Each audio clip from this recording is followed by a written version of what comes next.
Let me tell you about the landscape in the first century. The landscape of the first century where kids went to school at age 5.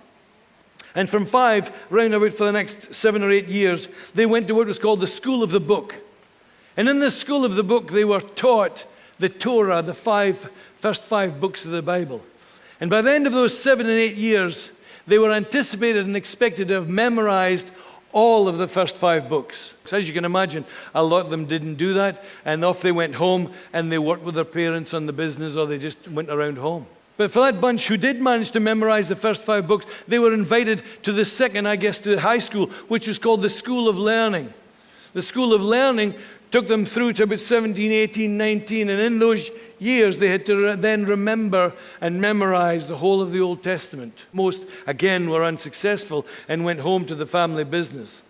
But of those who were successful, they would go and seek out a rabbi.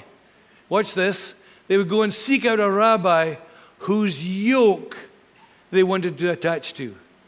You see, the yoke of the rabbi was all the teaching, was all the understanding of Scripture, was their understanding of God, their perspective of who God was, their perspective on life, their perspective on what it meant to serve and to worship God, their perspective on what it meant to live a full life for God, their perspective on what it meant, how to respond to God, their perspective on what life and love and leadership was, and all the rest. All of that put together was called the yoke of the rabbi.